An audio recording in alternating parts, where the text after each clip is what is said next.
Pela primeira vez em muitos anos, temos de nos preparar ativamente para a possibilidade de o solo britânico estar sob ameaça direta, potencialmente em um cenário de guerra. Essa frase do premier Keir Starmer está no relatório de Estratégia Nacional de Segurança de 2025 e mostra como o Reino Unido está abertamente se antecipando à possibilidade de uma guerra em seu próprio território. Mais de 80 anos atrás, era assim que os britânicos se preparavam para o começo da Segunda Guerra Mundial. Como a ameaça de conflito paira sobre nós há tanto tempo, passamos muitos meses construindo nossos recursos com tremenda organização. Hoje, o governo se prepara gastando centenas de milhões de libras para comprar equipamentos militares, como este caça, que carrega bombas nucleares. Eu sou a Laís Alegrete, da BBC News Brasil, e hoje eu te explico como e por que o Reino Unido decidiu se preparar para a guerra e o quanto o resto do mundo precisa ou não se preocupar. Veja o que diz o especialista em defesa da BBC.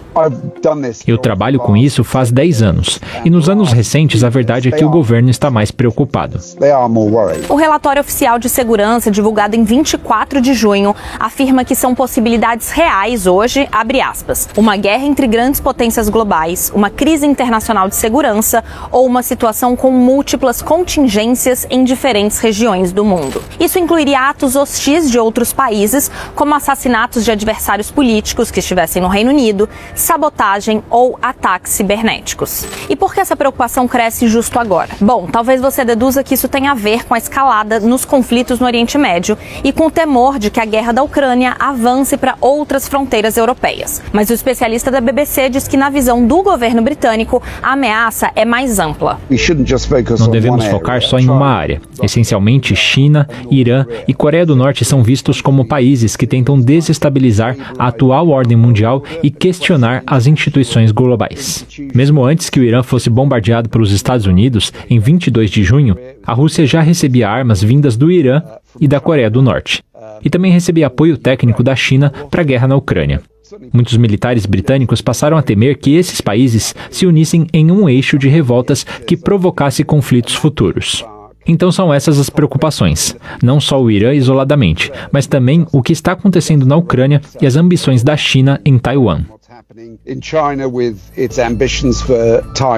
Para entender o contexto do que disse o Jonathan, vejamos como está a situação hoje na Ucrânia e em Taiwan. No momento, a Rússia controla 20% do território ucraniano e a China reivindica para si o controle de Taiwan, hoje uma ilha de governo democrático, e não descarta tomar esse controle à força. A China e a Rússia são mencionadas nominalmente no relatório britânico como duas potências que querem redesenhar a ordem mundial. E tem também a questão nuclear. O relatório de segurança diz, abre aspas, a ameaça de armas nucleares ao Reino Unido e aos nossos aliados está crescendo novamente. A avaliação do governo britânico é de que essa é uma ameaça complexa num momento em que os países dotados de armas nucleares modernizam seus arsenais, que ficam potencialmente mais letais. Embora nenhuma bomba atômica tenha sido usada desde o fim da Segunda Guerra Mundial, a estimativa é de que existam mais de 12 mil ogivas nucleares no mundo. Lembrando que Estados Unidos e Reino Unido são membros da OTAN, a aliança militar ocidental de 32 países. E as regras da OTAN estipulam que se um desses países for atacado, todos os outros devem defendê-lo. Um ponto crucial é que Donald Trump tem pressionado os países europeus a aumentarem os gastos com a própria defesa e segurança. No caso do Reino Unido, o país está comprando ao menos 12 novas aeronaves militares capazes de transportar bombas convencionais e nucleares. Cada aeronave tem um custo de mais de 700 milhões de reais. O Reino Unido concordou com essa compra por alguns motivos. Primeiro, acho que transmite a mensagem de que está ampliando a sua força nuclear. Segundo, aproxima o Reino Unido dos Estados Unidos. Dependemos muito dos Estados Unidos para a inteligência militar.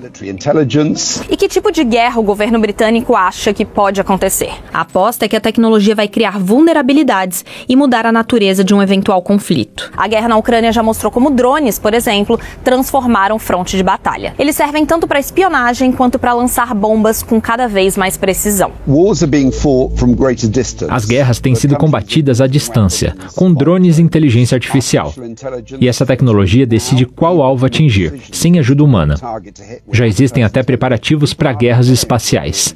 Sabemos que Rússia e China já criaram armas que podem ser usadas no espaço, para derrubar satélites usados para geolocalização, para transferências bancárias, para todo tipo de coisa.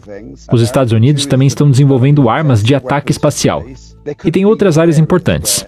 Ataques cibernéticos, por exemplo, podem até ser letais se você prejudicar o suprimento de eletricidade de, digamos, hospitais.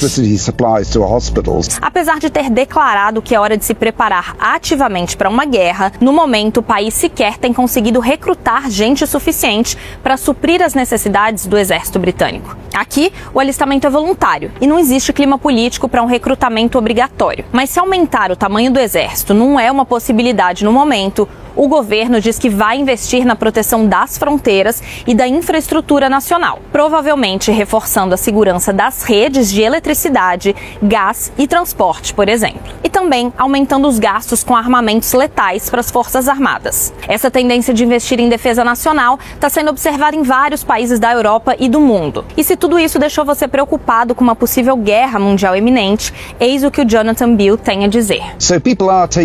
As pessoas do governo britânico estão levando essa ameaça mais a sério agora. E concluindo que a paz que reinou no país em boa parte da Europa nas últimas 7 décadas não é algo garantido para o futuro. Mas isso não quer dizer que uma guerra seja inevitável. A mensagem do governo é de que é preciso estar preparado para a possibilidade da guerra, mas não que ela é inevitável.